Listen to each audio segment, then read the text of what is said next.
ipapakita ko sa'yo. Ano yan? Pilaan mo! Pakita mo na. And his name is John C.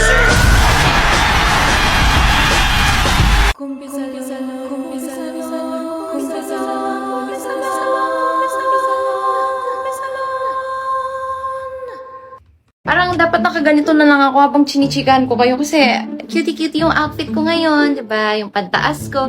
Tapos biglang pagbaba mo, Pambahay na short. ang dalawa nating kwento ngayon, wholesome to. Pwede naman kayong mag-post ng something na wholesome. Like yung funny lang, yung hindi puro SPG. Pero mas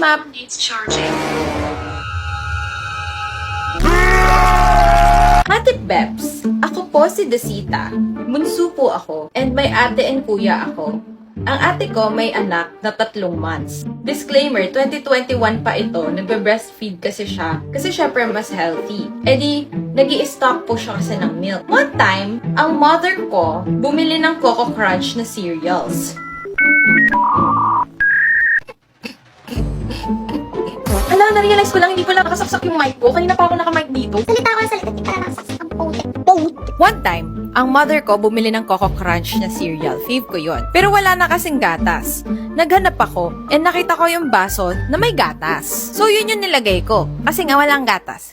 Bisa naman lang inamoy mo muna. Diba yung parang initial na titignan mo yung baso, tapos amoy-amoyin mo muna kasi baka panis na pala yung gatas, diba? Ganon. Hindi mo ginawa. Bakit hindi mo ginawa? Bakit hindi mo ginawa? Bang sarap na sarap ako. Nakita ko si ate, naiinis kay kuya. Hinahanap niya yung baso na may gatas. Sabi ko, hala, nilagay ko. Minura niya ako like, ka. Gatas ko yan, nakalimutan ko lang ilagay sa pouch. Gusto ko na lamunin ng lupa nun, Ate Bibs. Sana nga, hindi niya ito kinuwento kay Father. Meron tayong pangalawang entry ngayon kasi very short. So, ang maipapayo ko po kay ate girl na nakainom ng breast milk, ay mag-toothbrush ka na ng todo-todo. Tapos magpa-dentista ka, palagay ka ng brace, tapos magpa-veneers ka na, mga ganon. Bago natin simulan yung isa pang entry, may papakita ko sa inyo. Kasi wala lang, trip ko lang.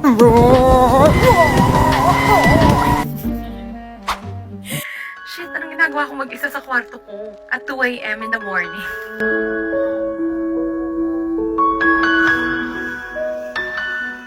Nangyari to way back 2016 yata. Pinagbantay ako ng pinsan ko sa anak niya kasi aalis siya. Kasama ko yung kaibigan ko na may kuto noon. So habang magkasama kami ng kaibigan ko, kinukutuhan ko lang siyang ganyan.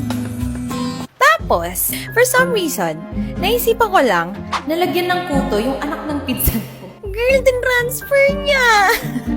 Gcash! Sana in-online transfer na lang. After a few hours, nahiga kaming magkakatabi. Kasi bala ko sanang ipag-nap yung anak ng pinsan ko. Pero hindi ko nga kasi magawa dahil makulit. Hanggang sa naabutan kami ng pinsan ko, no? E di umuwi na ako after that. Then after a few days, bumisita ulit kami sa pinsan ko. Girl, for the reklamo si Akala na may kuto raw ang anak niya. O tapos, ito naman nanay ko nagtanong, saan raw niya pwede kayang nakuha yun? Since 5 taon pa lang yung anak ng pinsan ko na yun. And hindi pa siya pinapayagan ng pinsan kong lumabas at makipaglaro sa ibang bata. Sinagot naman netong pinsan ko. Ang sabi, pangalan ka bakla. Kunwari pangalan niya ay Bebang. Si Bebang lang naman tumabi dyan eh.